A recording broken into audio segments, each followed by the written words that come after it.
இல்ல இப்ப வந்துட்டாங்க. ஆனா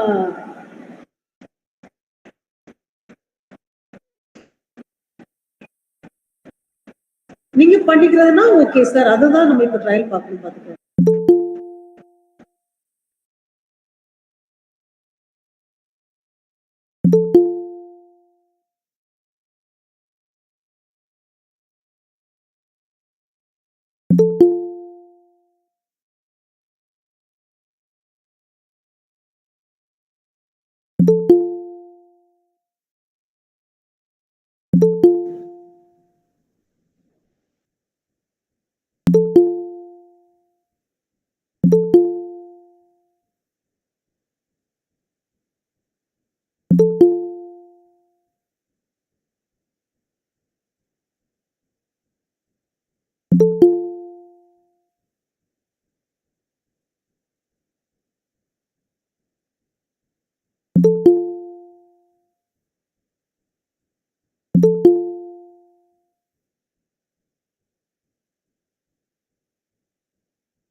Sir?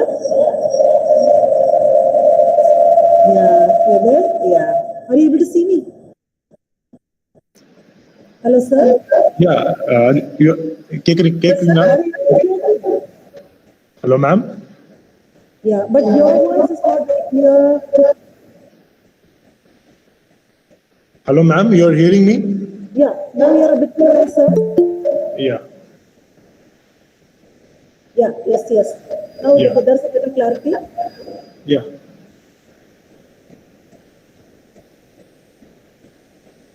Yeah. I'll fill up my PPT. We have received your PPT and we will be So no, actually, I'm not able to hear you properly. Like the voice is cutting. okay. Sir? Yeah. No, you have to put it off. Yes. Here, sir. Here, I'm talking here. No, we are not able to. Your focus is not adequate, sir. Your camera. So actually, Yeah.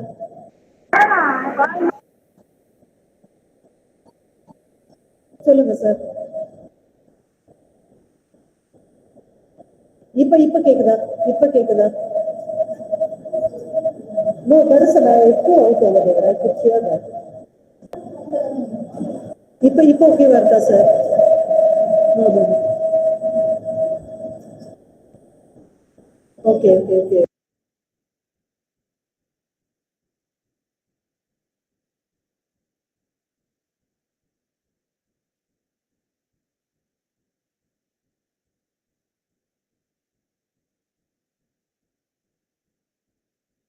On my mic, yours is echo ஆகுதுல?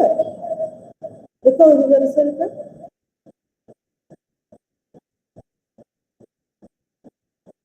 அது இல்ல.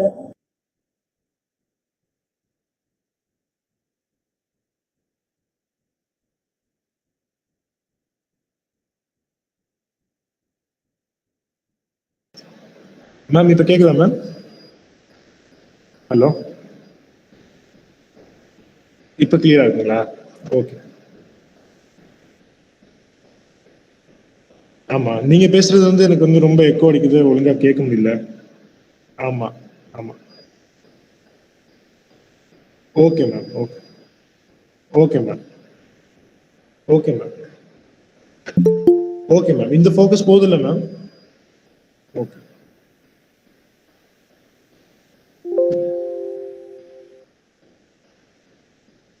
Okay,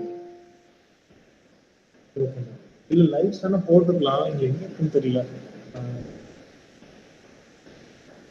yeah, yeah.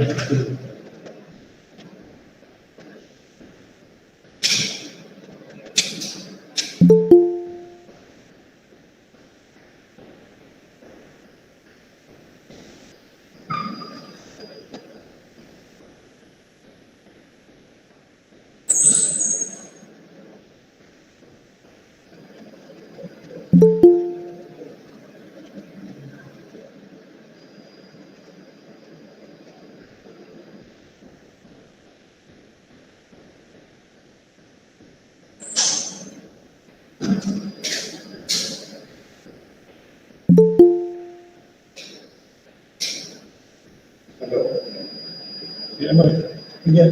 Okay, ma'am. Okay, ma'am.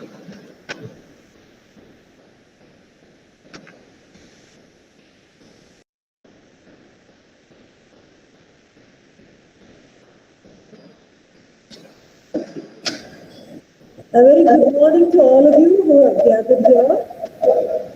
It is such a joy to have you on the third day of our presentation, a short course on diabetes by SRM College of Nursing, along with, in collaboration with Trichy SRM Medical College and Hospital.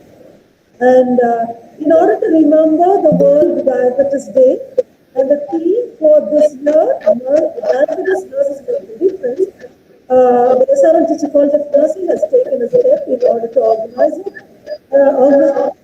for the nurses, so that everyone who listens to this program will be highly benefited and will be enriched by the knowledge of diabetes. Also, we will be able to take care of the patients as a first line care manager Yes, ma'am. in the hospital settings as well as in the clinical areas. Now, the speaker of the day is Dr. Mohamed Arshath, General Surgeon, and we are very happy to have you, sir. Thank He you, is ma'am. a General Surgeon, graduated from Coimbatore Medical College, and he has done his DMB in general surgery, and he has been a resident here, senior resident of Medical College here, and sir has been a distinguished surgeon in his field, and today we are very happy to have you, sir, along with us to deliver to us about foot ulcer, Yeah, ma'am. and We'll start now. surgical management, and how nurses can be involved, and how nurses, what is the role of nurse in taking care of the patient in this particular aspect of diabetic foot ulcer. Over to Dr. Mohamed Arshath. Listen to you. Over to you, sir.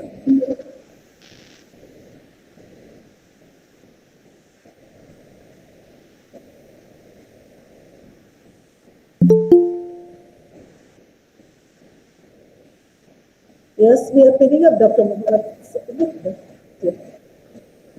Dr. Mohammed online.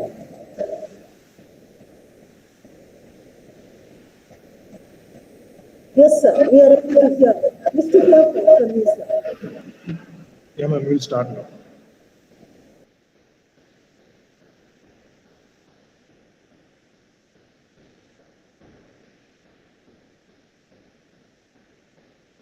Ma'am, can you share the presentation? We'll start now, or?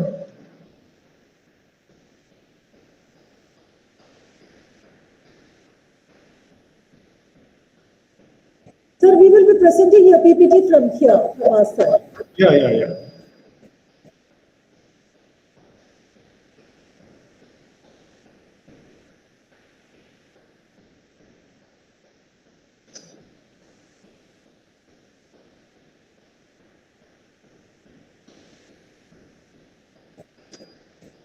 Sir, we are unable to hear.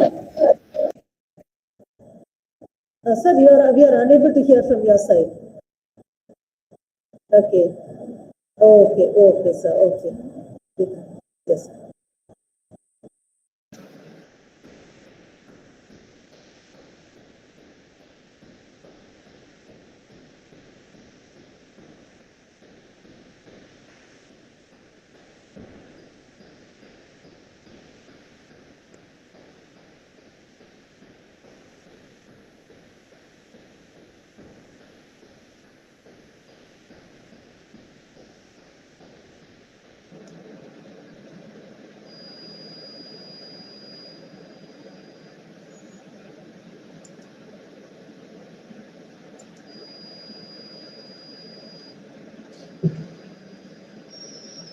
Ma'am, I'm not able to see your my slides actually. Yeah. Yeah, actually, share the slides, man. I will present from the beginning. Yeah.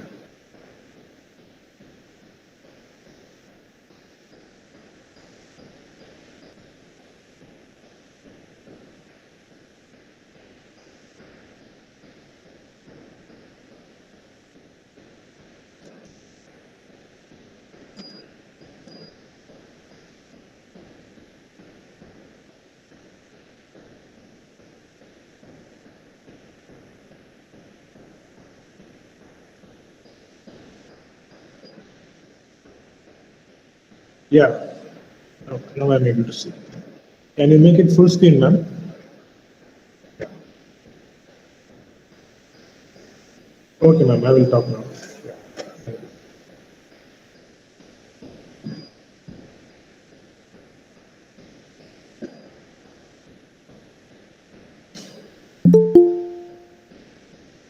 So, so we'll start now.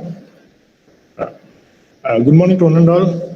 So I am Dr. Mohamed Arshath, now going to talk about basic management of diabetic foot ulcer. First, we will see the pathogenesis, how the patients are getting ulcer in diabetes, first of all. So we have to know diabetes, we all know that it's because of elevated blood sugar levels. So how it is causing the ulcer, how the diabetes are more prone for ulcer. So, and if the patient comes with the ulcer, so what we have to do, how to classify the whether it is infected or not infected, whether he is having gangrene or not. So we have to differentiate these things and then we have to manage. So as you have to know the basics of how it is causing and how to manage it. Next slide.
Oh, yeah, yeah.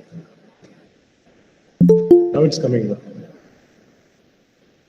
So as we all know that this diabetes,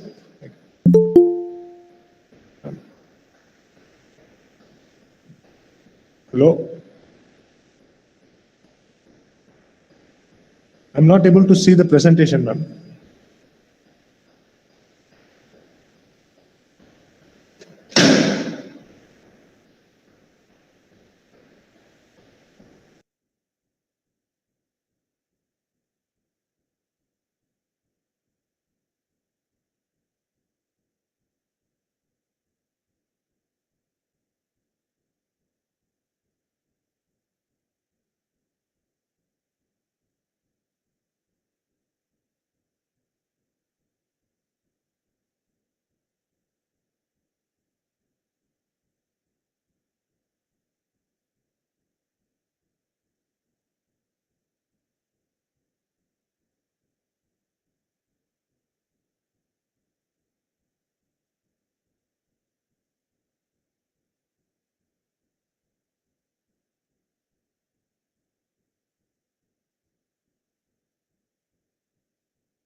Hello, ma'am, I'm not able to see the presentation actually.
Sorry for the delay. So again, there is some technical issue. So now we'll go from the beginning. So today we are going to discuss about the management, surgical management of diabetic foot ulcer. First, actually, we have to know why in patients with diabetes, why we are getting the ulcer and the progression of the disease. So how it is getting progress from small ischemia, shock, multiple organ failure, and the patient's death. So this is not a simple thing so that we can avoid. It's a small ulcer. It's not like that. It's not a small ulcer. The small ulcer will become big problem. The patient may lose or the patient may lose his life. So for every small ulcer in a patient, particularly in patients of diabetes, so we have to take care of it very well. So now this diabetes, as I already told, it's not just a small ulcer, it's a foot at risk. So we have to know the risk factors for the patients with diabetes for an ulcer. We will go through later to the frank gangrene, which leads to amputation later. So among the total number of diabetes in the world, so 50% of them, so they are getting this diabetic foot ulcer, and 50% of them are requiring the amputation. That is a removal of the limb after the limb becomes gangrene and the sepsis because of infection. So we have to remove the limb, otherwise the patient will lose his life because of sepsis and multiple organ failure. So it accounts for the 24% of mortality in patients with diabetes. So you all know that diabetes not only affects the foot, it affects kidneys, it affects eyes. The patient may lose his vision if you don't treat at right time. So the patient, and also it leads to atherosclerosis. Atherosclerosis means the blocking of the vessels. That if it occurs in the heart, that is myocardial vessels, they may go for immediate myocardial infarction, we say the heart attack, and then the patient will die immediately. So diabetes is not just controlling the blood sugar. There are lots of complications of them. So now today we are going to discuss this ulcer. So how the patients living with diabetes, how they are going for ulcer, and then how to manage it, how to prevent it. So first we have to know the reason behind that. So why this diabetes patients are getting ulcers, how it is happening. So basically you have to know the will cause peripheral neuropathy. Neuropathy in this sense, a patient will lose his sensation. So the patient doesn't know that they are getting injured. Like while walking on the road or some sharp things, if it injures his leg, so they don't feel the pain. So not like a normal people, they don't feel the pain. So they will ignore the wound. So they don't know that they got injured. So what we will do, we will just put an antiseptic, we will clean it, and then we will put a dressing and all. Those people doesn't have any symptoms. They never feel pain. So ultimately affected, and the infection will grow rapidly. It will proliferate. The bacteria will proliferate so easily. Then if they go for sepsis, then ultimately septic shock, and the patient will die. So other reason is peripheral vascular disease. As I already told, patients with diabetes, because of increasing blood sugar, they will go for the blocking of the blood vessels, as I told, not only in the heart, all over the body. So if it occurs in the limbs, what will happen? The extremities won't get the blood supply, gangrene. So, and then the gangrene will move proximally towards the core of the body, then ultimately we will lose the limb. So this neuroischemic means both, and then peripheral vascular. So already the patient's limb will be ischemic because of the loss of blood supply, and then the loss of sensation will be there. So the both will join together, and then that will be more, that will cause more problem. So another thing is we have to know that diabetes patients are immunosuppressive. They will be in immunosuppressive state. So whatever the infection they are getting, so it not like a normal, healthy people's immunity. Their immunity will be very less. So the neutrophils and leukocytes, they never, other leukocytes, they never come to the, action to destroy the bacteria. Ultimately, the bacteria will proliferate, and then it will cause damage. So they are more prone for infection. These diabetes patients, because of high level of glucose level, they become immunosuppressive and they are more prone for infection. So next slide, please. Yeah. As I already told, peripheral neuropathy. Neuropathy, we all know that sensation, and then motor function, and then autonomy. These three things will come. So as I already told, it's sensory neuropathy. The minor injuries will be there. They won't feel pain. So obviously it will lead to infection and it will progress. So motor neuropathy means here not only the sensation but also the function of the muscles, agonist and antagonist, the extensors or flexors, they don't function properly. Walking, their movements won't be good. They will, what to say, they are way as people are going because they are not having that sensation. The motor system of them is also not functioning properly. So ultimately, they are more prone for trauma. They will fall down. A small uneven surface, they cannot walk because the coordination of muscles won't be there properly. So next slide. Next slide. Yeah, as I already told here again, macro and micro. Macro means big vessels. Big vessels in the sense here, aorta, external iliac, femoral vessel, these are the big vessels. Micro means the small vessels which are supplying the extremities, the toes. So they both will occur in different way. Yeah. Next slide, please. Yeah. So now, who are all at the risk for diabetes? So you also have to know that the patients living with diabetes, who are all at risk. So whom we have to take care of. So if the diabetes more than 10 years, if somebody is taking medicines for diabetes or without taking medicines also, if it is for more than 10 years, they are at increased risk.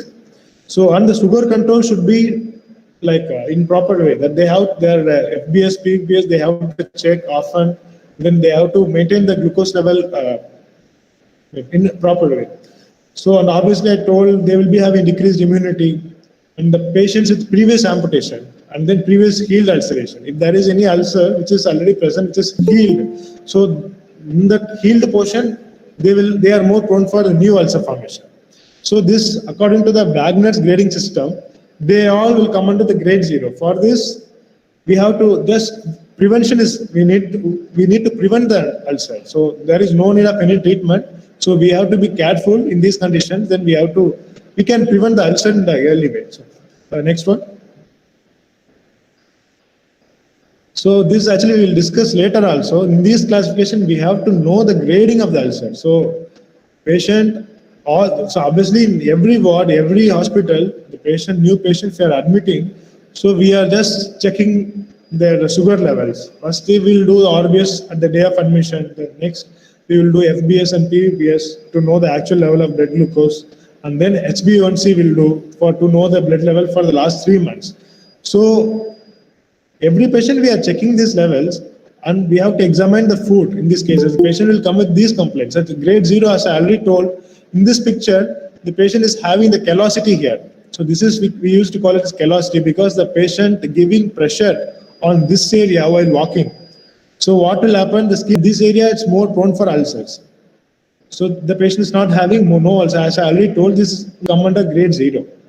So grade 1 here, superficial. The ulcer here, you are able to see the ulcer here, which is superficial. It's not going deep. Only skin and subcutaneous tissues are getting involved. So in this grade 2, we can see that it is penetrating. It's little deeper. You are seeing, like it's deeper. Just it's not infected, but skin, subcutaneous tissue, and then what will be there? Muscles will be there, tendons will be there. These things will get affected, but there is no infection. So grade 3 here, you can see there is a slough. Lots of slough is there. The yellow color tissue, what we used to say here, these are all dead tissues. They already died. Like it's got necrosis. It's not living one. So this will come under grade 3. And grade 4 is local gangrene. So if black is discoloration is there. Here the grade 2 on base of the grade 2 you are seeing the discoloration. This is gangrene. If there is a gangrene, obviously we have to amputate it. But in this picture we can do the wound debridement and then we can wait for before amputation. So this is grade 5. Extensive gangrene is there. The black is discoloration is going. It's going proximally up to the ankle. So we will discuss it. Slowly in the coming slides. So next slide, please. So as I already told, this again I put it over in the fonts. That grade 1 is superficial, grade 2 is deep ulcers, grade 3 is deep ulcer. Osteomyelitis. Osteomyelitis is infection of the bone. So slowly the ulcer will erode the tissues and it form abscess or bone will be there. So the bones will get infected. Osteomyelitis. So grade 4 is 4 foot. 4 foot means the distal foot. So grade 5 is hind foot gangrene. So next slide, please. So how the patient will come to hospital? So it can happen in two ways. That is elective and emergency. So emergency, as I already told, if the ulcers are not treated promptly, so what will happen? The patient will have lots of bacteria will grow in the wound. Then the bacteria will go to the bloodstream. They will release lots of interleukins, cytokines. It will cause sepsis, and then the patient will go for shock.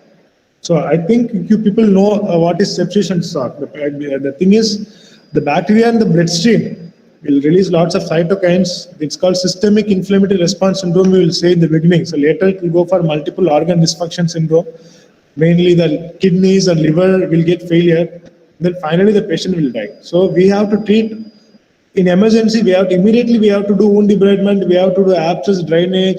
So for that, you people have to assist. So we have to know why it is happening, how it is happening. So this elective means obviously small ulcers. As I told, grade 0, 1, 2, 3, these things will come under elective thing. That patient, we have to ask the detailed history regarding other symptoms also. That diabetes will also affect kidneys, will also affect eyes and other organs like myocardial ischemia. In fact, history of heart attack, we have to ask all this detailed history and the risk factors for that. Next presentation.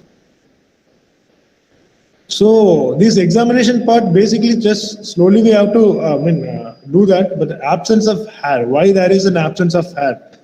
Because ischemia is there, so there is no blood supply to the foot, so it causes all the hair to get fall off. The callosities, which I already told, the pressure points. In the pressure points, the patient gives the pressure on walking. The pressure, all the pressure points will get, the skin will get thickened, and those areas are more prone for ulcers. So discoloration, I said gangrene, like blackish discoloration will be there. You have to see, and the ulcers characteristics. You have to see the characteristic of the ulcer, because ulcers are not only in diabetes. There is lots of causes for ulcers.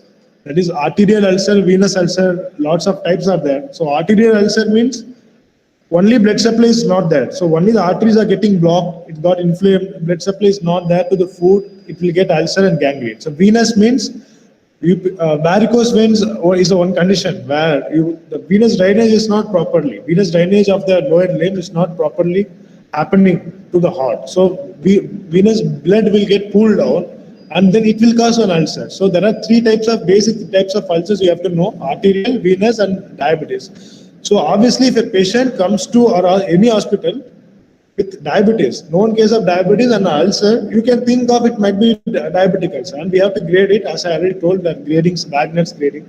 So on peripheral pulses, not like dorsalis pedis artery, anterior tibialis artery, posterior tibial artery, every pulsation we have to palpate, because we have to differentiate that this ulcer is because of diabetes or it's because of arterial disease. So for that we have to palpate. If all the peripheral pulses are palpable with an infected ulcer over the foot, then it is diabetic ulcer, obviously. So there is no doubt in that. So next slide, please.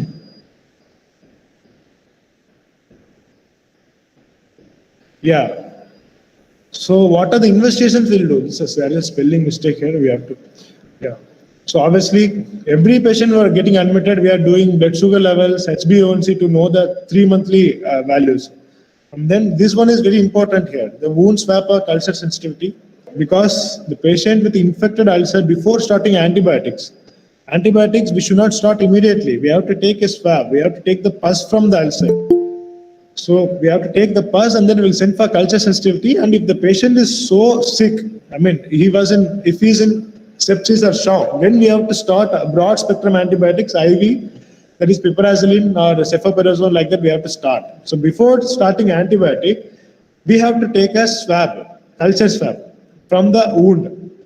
So this one is also very important. This is the arterial Doppler ultrasound. Only arterial is needed. Venous we can diagnose clinically. This arterial, because small blockage in the arteries, we won't be able to. Even the pulse will be palpable, but in this Doppler ultrasound, if we do in this investigation ultrasound, we'll come to know all the arteries, blood vessels supplying the limb. The blood flow is there in normal limit or it is decreased.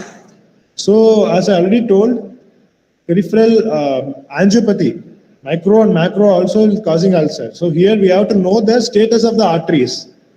So whether it is properly supplying the blood, whether it is blood flow is normal or not. If it is not normal, if it is very decreased, then we can go for other treatment, that amputation and then bypass surgeries and all is there. So we have to know that. So then X-rays. Why we are taking X-ray in diabetic foot?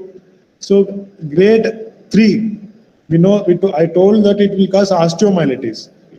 As the ulcer goes deeper and deeper from the skin, subcutaneous tissue, muscles, and then bones are there. So if the bones are getting infected or not, so then angiography, this is another investigation related to Doppler to know the status of the vessels. So these other investigations, this diabetes will cause kidney failure, so we have to do the renal function tests and then basic investigations we have to do. Next slide, ma'am. So what is the treatment?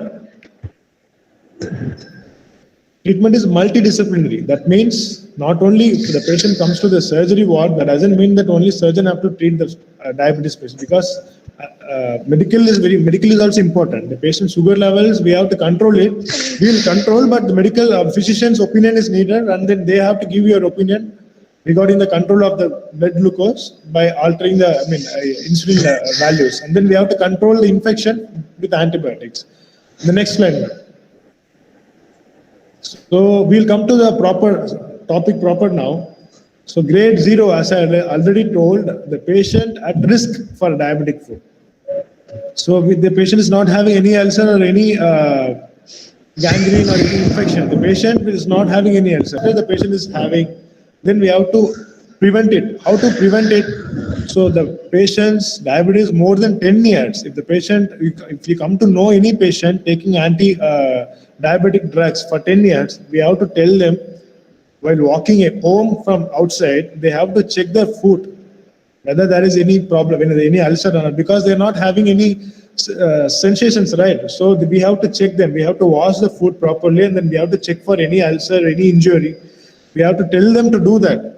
Then we can prevent it in the early stage. If they don't do properly, regularly, the food care is needed. Regular food care is needed for this grade 0, that diabetes patients more than 10 years.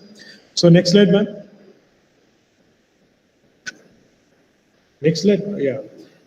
This grade 1 and grade 2, as we saw in the pictures, how to manage it, the superficial and deep ulcer. So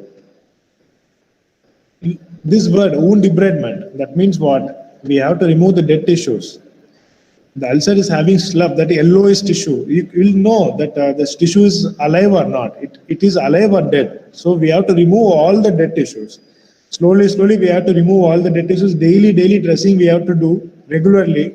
And then this patient is not, if he's not infected, then also we have to give antibiotic. Then the skin grafting or flap cover means not every ulcer will heal on its own. If the ulcer is very big, so they cannot heal on its own. For that we have to take the skin from the thighs. Then we have to graft it.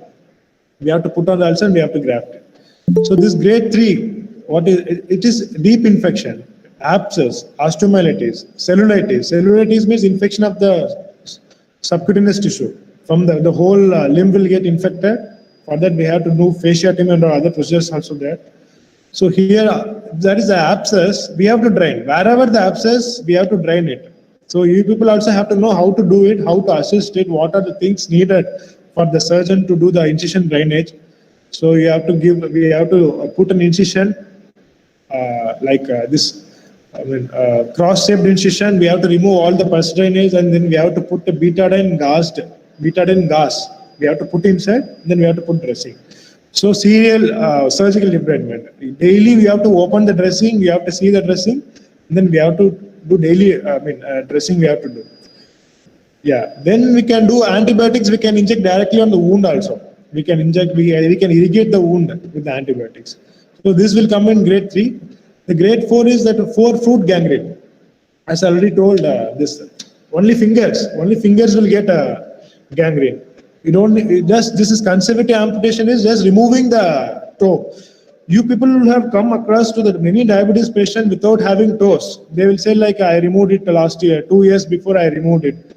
Those people got the gangrene over the toes. So this is called conservative. We don't need to cut the whole limb, either below the knee or above the knee. So if this revascularization procedure only for bypass, this we will do only for big vessels. For example, femoral, popliteal vessels. If it is blocked because of some blood thrombosis, so we will do bypass to make the proper drainage. So next slide, ma'am. Next slide, please. Yeah, this one, the gangrene involving major portion of the foot or hind foot. For this, we have to do either below knee amputation or above knee amputation. So here we have to save the knee as much as possible. So this is for just for revision. The different types of the diabetic ulcer, the patient comes to the ward. You people also have to grade it by seeing the wound, whether it is grade 2 or grade 3 or 4, whether the gangrene is there or not, like that we have to decide. So thank you for this opportunity. So the thing is actually, it's a preventable one. So we don't need to worry about it. If we don't prevent it properly, we may miss the patient. So the infection, their immunity is also very less. So the infection will go to the bloodstream and finally it will cause all the organ failure and ultimately the patient will die. So this is simple one. We should not make it progress. You people in your village, in your street also, just try to tell the diabetes patient with ulcer, please go to the hospital as soon as possible, because we have seen many people, they will ignore. Just like that, they will think that this wound will heal within 2 days, 3 days, but it won't heal because their immunity is not good, their blood supply is not good. Then it will get infected and it won't heal. So this is a very simple thing. If we do the proper counseling to the patient, then we can save the limb and we can save the life also. So thank you for this nice opportunity. Thank you, everyone. Thank you for presenting. We know we had a little of technical issues right in the beginning, but we were able to make it. So thank you so much for your way of presentation, as well as it was quite clear and we are able to understand the things. Thank you, Dr. Mohamed, and thank you, dear participants, for your kind participation with us. Dear participants, we wish to say that Monday we have the next session again by 10:30 a.m. We will also send the YouTube link which you can adopt and get inside.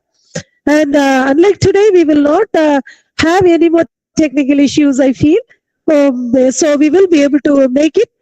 So Monday we'll get back by 10:30 to 11:15 a.m. Thank you all for your participation. Have a good day.